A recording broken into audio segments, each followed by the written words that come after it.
خلیفہ کے ہم ہیں خلیفہ ہمارا، وہ دل ہے ہمارا آقا ہمارا، ہمارا ہمارا خلیفہ ہمارا، وہ دل ہے ہمارا آقا ہمارا، وہ دل ہے ہمارا آقا ہمارا۔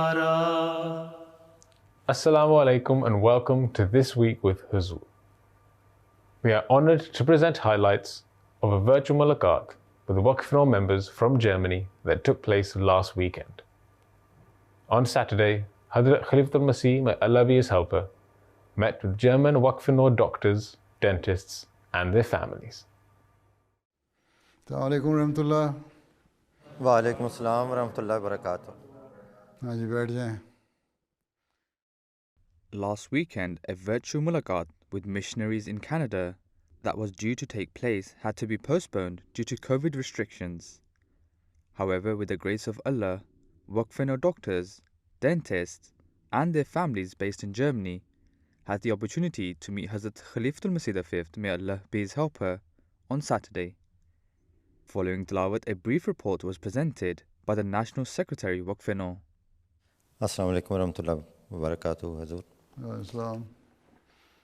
حضور یہاں پہ اس وقت 15 واقفین نو ڈاکٹرز جو ہیں اور 4 واقفات نو لیڈی ڈاکٹرز حضور کی خدمت میں حاضر ہیں۔ اس کے علاوہ 2 اسٹوڈنٹس جو آخری سال میں ہیں میڈیکل کے، اور اسی طرح 2 اسٹوڈنٹس لیڈی ڈاکٹرز جو آخری سال میں ہیں وہ بھی موجود ہیں۔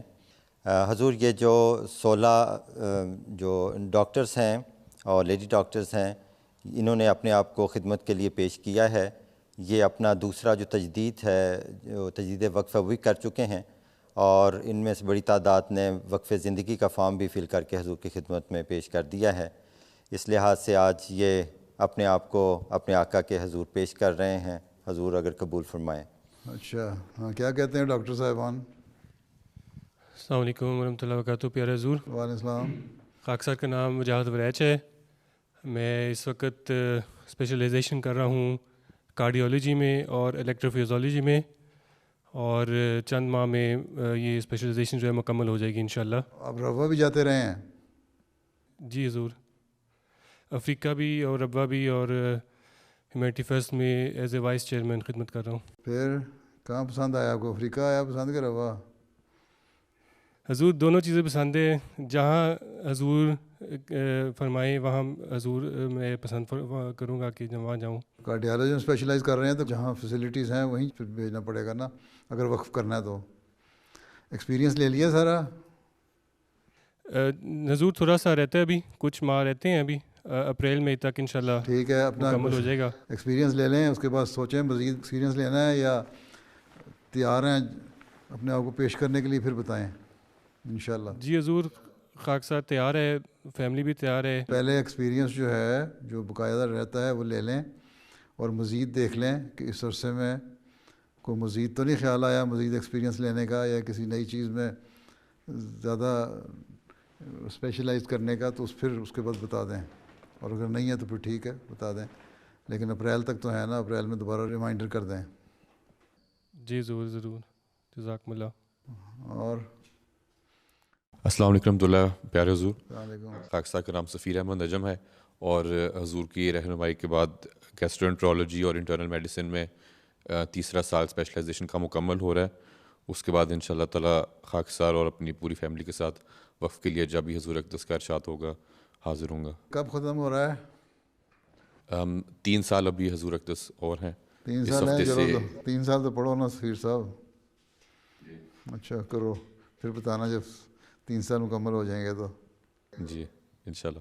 حضور ایک سوال تھا میڈیکل سے ریلیٹڈ۔ ہاں حضور اقدس، جو بیماریاں ہوتی ہیں ان کے عموماً مختلف سٹیجز ہوتے ہیں، اور ہر سٹیج کا پھر ایک مخصوص تھیراپی کا پلان ہوتا ہے، اور مثال کے طور پہ اگر کوئی کینسر کا مریض ہے، بے شک اس کی عمر کم بھی ہو لیکن اس کا سٹیج کوئی ہائر سٹیج ہو جس میں اس کو کینسر اس کے جسم میں اس کا پورا پھیلاؤ ہو چکا ہوتا ہے، تو اس کو اگر ایک سیویئر اسٹیج دیا جائے تو ریسرچرز کے بعد جو ہے اس کو اسی ہائی اسٹیج کے اندر ڈالا جاتا ہے, اور پھر پیلیٹیو اس کی جو مزید پروسیجر ہے وہ اس کو کہا جاتا ہے کہ جو اگلا تمہارا تھیراپی ہے وہ پیلیٹیو ہی رہے گی, یعنی کہ تمہارے صرف سمٹمس کا علاج کیا جائے گا, نہ یہ کہ تمہیں جو پورا علاج ہے اس طرح سے کیا جائے کہ تمہارے کینسر کو بالکل جسم سے نکالا جائے گا, کیونکہ ان کی صحت کے لیے وہ زیادہ خطرناک بات ہوتی ہے.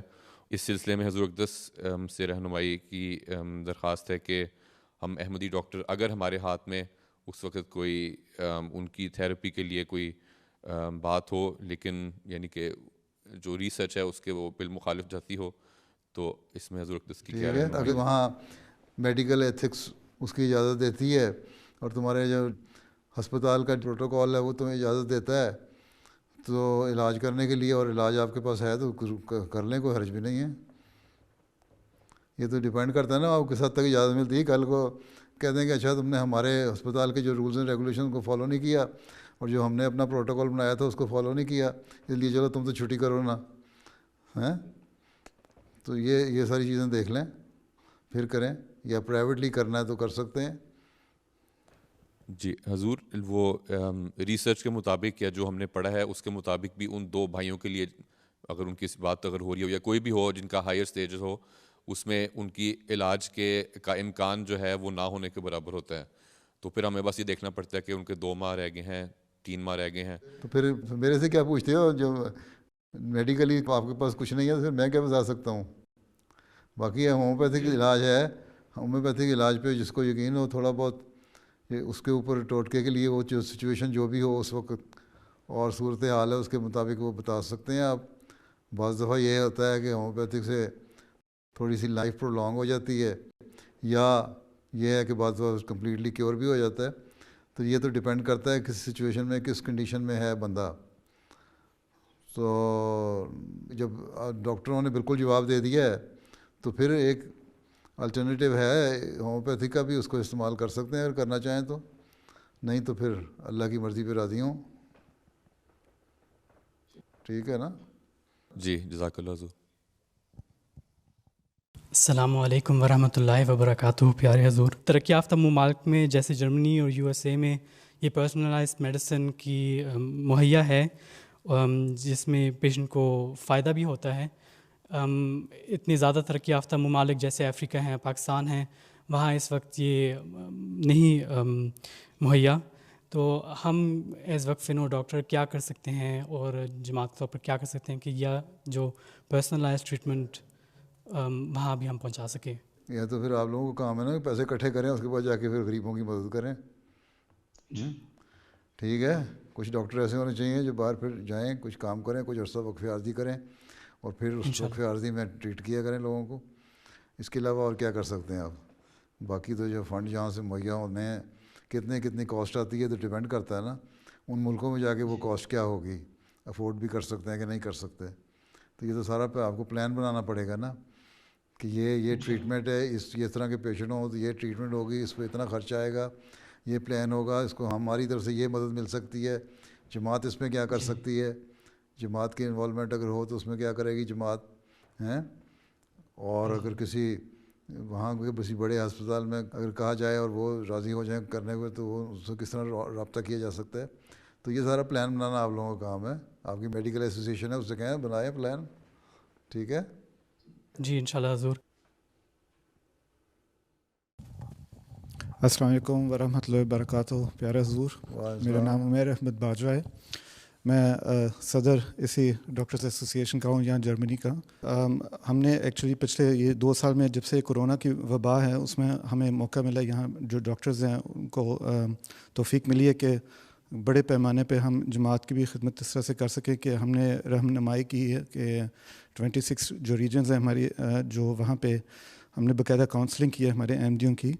اس میں یہ ہے کہ مزید جو ہے رہنمائی آپ کی طرف سے اگر ہو سکے کہ آئندہ جو اسٹرکچر ہے جو ہماری جو ڈاکٹرز کی ہیں کہ اس میں اور کیا کچھ ہم کر سکتے ہیں وہ ان کو بتاتے رہیں, کچھ اویئرنیس دیتے رہیں. کچھ بہت سارے لوگ ہمارے ایسے بھی ہیں کووڈ کے حوالے سے اگر بات کر رہے ہیں آپ ہیں تو اس کو سمجھتے ہیں یہ کوئی چیز ہی نہیں ہے, نہ احتیاط کرو, نہ ماسک پہنو ہیں, نہ ویکسین لگواؤ. چلو اگر ویکسین نہیں لگوائی تو کم از کم ماسک تو پہن کے رکھو, دوسری احتیاطیں تو کرو. بعض احتیاطیں میں نے دیکھا ہے کہ ناک میں وکس لگانا اور ماسک پہننا کافی حد تک بچاتا ہے. یا ہومیوپیتھی کے لیے اگر کسی کو یقین ہو تھوڑا بہت ہومیوپیتھی پہ تو وہ بھی استعمال کی جا سکتی ہے. لیکن کچھ بھی نہیں کرنا اور کہہ دینا کچھ نہیں ہوتا, اللہ کی مرضی آئے گی, موت تے آ جائے گی, پنجابیوں والی باتیں کرتے ہیں تو وہ تو ان کو کیا کہہ سکتے ہیں. پھر یہی ہے کہ مہم چلا کے اویئرنیس دیں جو کم پڑھے لکھے ہیں, اور جو ویسے کیئر لیس ہیں پڑھے لکھے ان کو بھی سمجھائیں کہ تم پڑھے لکھے لوگ ہو, تم کس طرح بیہیو کرنا چاہیے اس سچویشن میں. جی ٹھیک ہے. السلام علیکم پیارے حضور. خاک سار کا نام تنزیر احمد خان ہے, میرے ابو کا نام رفیع اللہ خان ہے. میں لاسٹ ایئر میڈیکل اسٹوڈنٹ ہوں. اس سال انشاءاللہ ہاؤس جاب جو ہے وہ ختم ہو جائے گا. لاسٹ ایئر میڈیکل اسٹوڈنٹ ہو جی. تم اپنی تصویر اوپر خط کے کونے میں لگا کے بھیجتے ہو. جی حضور. اچھا, اس میں تو بڑا چہرہ ہوتا ہے ماشاء اللہ مسکراتا ہوا. آدھا خط اردو میں ہوتا ہے, آدھا انگریزی میں ہوتا ہے. میں کوشش کرتا ہوں جتنی اردو لکھی جائے اتنی لکھ لوں. اچھا کیا کر رہے ہو آپ نے مجھے پچھلی ملاقات میں خدا الحمدیہ کی جو ہوئی تھی اس کے اندر ریسرچ کا کہا تھا, اور آپ کے ارشاد کے مطابق میں M D P H D کر رہا ہوں نیورولوجی کے اندر. اچھا, تو کتنے دیر اور لگے گی؟ 2 آپشنس ہے, یا نیورولوجی جو ہے میری ریسرچ کے ساتھ کمپیٹیبل ہے, یا نیورو سرجری. ان کے مطلب 6 سے 7 سال اسپیشلائزیشن ہوتی ہے. اچھا ٹھیک ہے, اب کرو پھر ایکسپیرینس لو, اور اس عرصے میں وقفہ عارضی کر کے اپنا جو بھی ایکسپیرینس لیا ہوتا ہے اس کو اپلائی بھی کرو اپنے مریضوں کے اوپر. جی ٹھیک ہے. جی جزاک اللہ. السلام علیکم, میرا نام مرزا مباحل ہے. میں نے 5 ماہ پہلے رومینیا سے تعلیم مکمل کیا, تو اب میں واپس آیا ہوں. تو پچھلے ماہ آپ سے ملاقات ہوئی تھی تو آپ نے کہا تھا کہ میں سائیکائٹری کی مرزا صاحب کے پوتے ہو؟ مرزا عبدالرشید صاحب کا نواسا ہوں. نواسے ہو لگ رہا ہے جی شکل سے. اچھا جی. تو حضور اگر اجازت ہو تو ایک سوال پوچھ سکتا ہوں؟ کیا؟ نفسیاتی بیماریوں کو ہمارے معاشرے میں عموماً کمزور ایمان کا نتیجہ سمجھا جاتا ہے. بڑا غلط سمجھا جاتا ہے, جو یہ کہتا ہے غلط کہتا ہے. جی, حالانکہ اس کے پیچھے کچھ میڈیکل وجوہات ہو سکتی ہیں. میں نے کہہ دیا جو کہتا ہے غلط کہتا ہے, اگلا سوال ہی ختم ہو گیا. ان سے ایمان کا کوئی تعلق نہیں ہے, یہ بیماری ہے. تو یہ کہہ دینا کہ کمزور ایمان ہے اس لیے کہ اللہ تعالیٰ کا ذکر کرنے والوں کو نفسیاتی بیماری نہیں ہوتی. نفسیاتی بیماری کی مختلف وجوہات ہوتی ہیں, مختلف حالات ہوتے ہیں, مختلف سچویشن میں آدمی ہوتا ہے, مختلف کنڈیشن میں سے گزر رہا ہوتا ہے. دنیا میں رہتے ہوئے اگر انسان خود نہ بھی کمزور ایمان ہو تو جس ماحول میں رہ رہا ہوتا ہے وہ لوگ اس سے اس طرح ٹریٹ کر رہے ہوتے ہیں کہ بیچارے کو نفسیاتی بیماری لگ جاتی ہے, مجبور ہے. تو مریض تو مجبور ہوتا ہے بیچارہ, اس کو کہہ دینا کمزور ایمان ہے وہ تو ویسے ہی غلط بات ہے. جی بالکل. تو اس ہچکچاہٹ کو کہ اس کے بارے میں بات کرنا بھی اس کو کیسے دور کر سکتے ہیں, اور اس میڈیکل اور سائنٹیفک ٹاپک کو مذہبی رنگ کے بجائے میڈیکل پوائنٹ آف ویو سے اویئرنیس کیسے پھیلائی جا سکتی ہے؟ تو لوگوں کو بتانا پڑے گا. اب تو اگلی نسل جو آ رہی ہے, آپ سے پہلی نسل کم پڑھی لکھی تھی, اگلی نسل پڑھی لکھی ہے, پڑھی لکھی نسل ہے, ان کو اویئرنیس دیں کہ یہ بیماری تو بیماری ہے, اس کا ایمان سے کیا تعلق ہے. ٹھیک ہے جی. ہاں چلو. ہاں جی, عورتیں کیا کہتی ہیں؟ السلام علیکم ورحمۃ اللہ وبرکاتہ. حضور خاکسار کا نام ہبت الحی سعدیہ غفور عطا ہے, بنت مکرم محمد غفور صاحب اور زوجہ مکرم ہارون احمد عطا صاحب مربی سلسلہ. خاکسار نے ڈینٹسٹری میں تعلیم حاصل کی ہے اور حضور کے ارشاد کے مطابق کچھ عرصہ اس میں فیلڈ میں بھی تجربہ حاصل کیا ہے. اسی طرح خاکسار کو لجنہ مائلہ جرمنی کے تحت بطور نیشنل سیکرٹری اشاعت خدمت کی توفیق حاصل ہوئی ہے. سعیدی 2 دن قبل ہمارے تقرری حضور نے جارجیا ملک کے لیے عطا فرمائی ہے. جارجیا میں؟ جی. کس کی؟ مربی صاحب خاکسار کی. خاکسار کے مربی کا نام کیا ہے؟ ہارون احمد عطا صاحب. ہارون؟ جی. ہیمبرگ والا؟ جی حضور. اچھا, تو پھر چلی جائیں گی اس کے ساتھ؟ جی انشاءاللہ. چلو وہاں جا کے پریکٹس کر لینا. جی انشاءاللہ. حضور ہم واقفین کس طرح جماعت کی خدمت اور تربیت اولاد بہترین رنگ میں بیلنس کر سکتے ہیں؟ بیلنس کس طرح کر سکتے ہیں؟ آپ کے پاس 24 گھنٹے ہوتے ہیں, 24 گھنٹے کو دیکھیں, تقسیم کریں کہاں استعمال کر رہی ہیں. چارٹ بنائے نا سارے 24 گھنٹے کو, کتنا آپ نے وقت سونے میں گزارا, کتنا کھانا پکانے میں گزارا, کتنا نماز پڑھنے میں گزارا, اور کتنا گپیں مارنے میں گزارا, اور کتنا اپنے پروفیشن میں گزارا. اس میں سے بچوں اسکول آنے کے بعد تو بہرحال ضروری ہے کہ بچوں کو 1 گھنٹہ ماں ضرور دیں, ان کے ساتھ بیٹھے, کھانا کھائے, ان سے اسکول کے حالات پوچھے, ٹھیک ہے, وہ تو ضروری دینا ہے. اس کے بعد رات کو یا جو ویکینڈ ہے اگر کوئی وقت ملتا ہے تو اس میں پھر جماعت کے لیے تھوڑا بہت جو کام کر سکتی ہیں. اشاعت کا کام کیا, آن لائن سارے کام ہو جاتے ہیں گھر بیٹھے آج کل تو ہیں, وہیں سے آپ نے چیک کر لینا کس نے کیا آرٹیکل لکھا ہے, رسالے کو, ایک میگزین کو کس طرح ایڈجسٹ کرنا ہے, یا ہم نے کوئی لٹریچر ٹرانسلیٹ کرنا ہے تو کس طرح کرنا ہے. پڑھی لکھی عورت ہیں, اپنا چارٹ بناؤ خود ہی ہیں. اور السلام علیکم ورحمۃ اللہ وبرکاتہ. حضور, جرمنی میں ہمارے بچے الحمدللہ بہت ایزی زندگی گزار رہے ہیں. میں سوچتی ہوں کہ جب ہم وقف میں کسی ملک بھیجے جائیں گے تو بچوں کو مشکل نہ ہو. ہم ابھی سے بچوں کی اس لیے کیسے تیاری کر سکتے ہیں؟ حضور, جب آپ افریقہ میں تھے تو آپ کے بچوں کو سیٹل ہونے میں مشکل ہوئی تھی؟ ایڈجسٹ ہونے کے, میرے بچے, ایک بچہ وہیں پیدا ہوا تھا اور ایک بچی 8-10 مہینے کی تھی جب آ گئی تھی, اس لیے ان کی تو میں نے اٹھانی وہیں کی تھی. ان کو ایڈجسٹ کیا کرنا تھا, ان کو جو وہاں کھانے پینے کو ملتا تھا اسی کی عادت ڈال دی تھی. جیسی زندگی ہم گزارتے تھے سخت جانی کی, ویسے بچے گزارتے تھے, اور اسی طرح پل بڑھ گئے ہیں. یہ تو پھر سوچ ہے نا. اب تو یہاں آپ لوگوں کو سہولتیں ہیں, وہاں افریقہ رہیں گے, افریقہ میں اب تو بہت ساری سہولتیں مل گئی ہیں, ہمارے زمانے میں بالکل اول حالات تھے. اب وہاں بھی بہت ساری چیزیں مل جاتی ہیں جو یہاں ملتی ہیں, یا یہاں سے آپ منگوا سکتے ہیں, اور کچھ نہ کچھ مدد مل جاتی ہے. تو وہ ایسا کوئی مسئلہ نہیں ہے. ڈاکٹروں کو کوئی ایسی دقت نہیں پیش آتی وہاں, ایسی سخت لائف نہیں ہے وہاں. ڈاکٹروں کے لیے آرام سے گزارتے ہیں, بڑے معاش کرتے ہیں. ٹھیک ہے, ہمارے وقت میں بھی ڈاکٹر بڑے ویل آف تھے, اور اب تو اور بھی زیادہ بہتر ہیں. السلام علیکم ورحمۃ اللہ وبرکاتہ. وعلیکم السلام. میرا یہ سوال ہے کہ ایک وقف زندگی کی وائف کی کیا ڈیوٹیز ہیں جب وہ فیلڈ میں چلے جاتے ہیں, اور ہم اپنے آپ کو اس کام کے لیے اور اپنی فیوچر لائف کے لیے کیسے بہتر تیار کر سکتی ہیں؟ وقف زندگی کی بیوی جو ہے وہی وقف زندگی ہوتی ہے.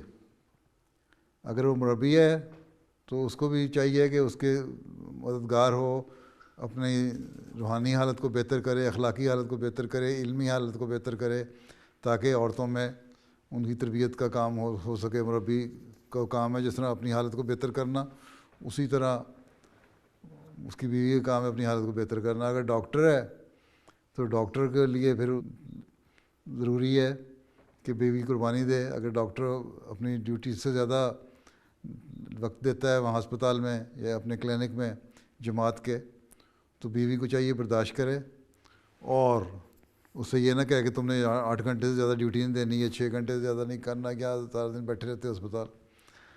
تو صبر اور حوصلہ دکھانا چاہیے. اور ساتھ ساتھ اگر بچے ہیں تو بچوں کی تربیت کی طرف زیادہ توجہ دینی چاہیے, تاکہ اور بچوں میں یہ روح پیدا کرنی چاہیے کہ ہم احمدی بچے ہیں اور وقف زندگی کے بچے ہیں, ہماری اٹھان کیسی ہو. تو گھر میں بیٹھ کے تو آپ دینی روحانی علم بڑھا سکتی ہیں, اور جب وقت فارغ ہو. باقی یہ ہے کہ لوکل لوگوں کے ساتھ سوشلائز کریں, جہاں بھی جائیں. افریقہ مثلاً جاتی ہے تو وہاں سوشلائز کریں, لوگوں کو اپنے ساتھ ملائیں, دیکھیں, کھیلیں, ان کو بھی احساس پیدا ہو کہ ہم لوگ بھی انسان ہیں, اور انسانوں جیسا ہمارے سے سلوک کیا جاتا ہے, ہمیں برابر سمجھا جاتا ہے. یہ نہیں ہے کہ یہ نان افریقن آ گئے ہیں تو ہمیں اور طرح ٹریٹ کر رہے ہیں.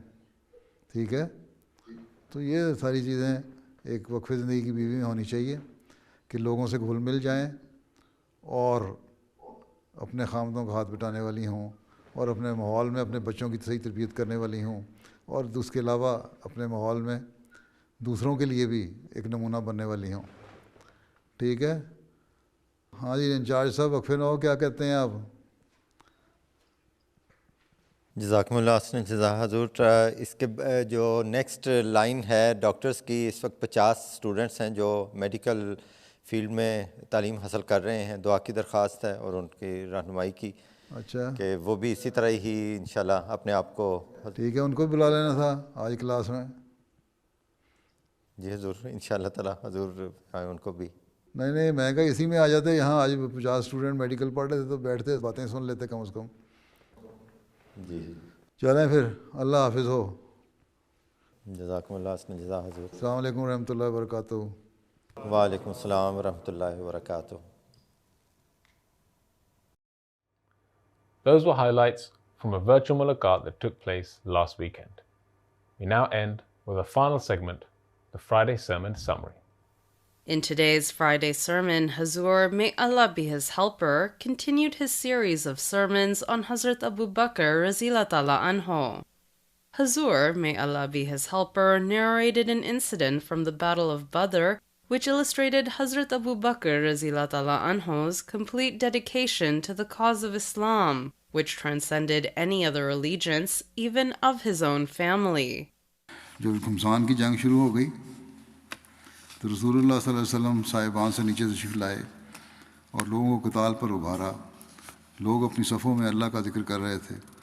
نبی کریم صلی اللہ علیہ وسلم نے بذات خود خوب قتال کیا اور آپ کے پہلو حضرت ابوبکر صدیق قتال کرتے رہے. حضرت ابوبکر کی بے نظیر شجاعت سامنے آئی. آپ ہر سرکش کا کافر سے لڑنے کے لیے تیار تھے, اگرچہ آپ کا بیٹا ہی کیوں نہ ہو. اس مارکے میں آپ کے بیٹے عبد الرحمن کفار کی جانب سے لڑنے کے لیے آئے تھے اور عرب میں سب سے بڑے بہادروں میں سے ایک سمجھے جاتے تھے اور قریش میں تیر اندازی میں سب سے بڑے ماہر تھے. جب انہوں نے اسلام قبول کیا تو اپنے والد حضرت ابوبکر سے عرض کیا, بدر کے دن آپ میرے سامنے واضح نشانہ و ہدف پر تھے, لیکن میں آپ سے ہٹ گیا اور آپ کو قتل نہ کیا. تو حضرت ابوبکر نے فرمایا, اگر تو میرے نشانے پر ہوتا تو میں تجھ سے نہ ہٹتا. اس کا ذکر کرتے ہوئے حضرت مسلم موعود رضی اللہ عنہ فرماتے ہیں کہ حضرت ابوبکر رضی اللہ عنہ ایک دفعہ رسول کریم صلی اللہ علیہ وسلم کے ساتھ کھانے میں شریک تھے کہ مختلف امور پر باتیں شروع ہو گئیں.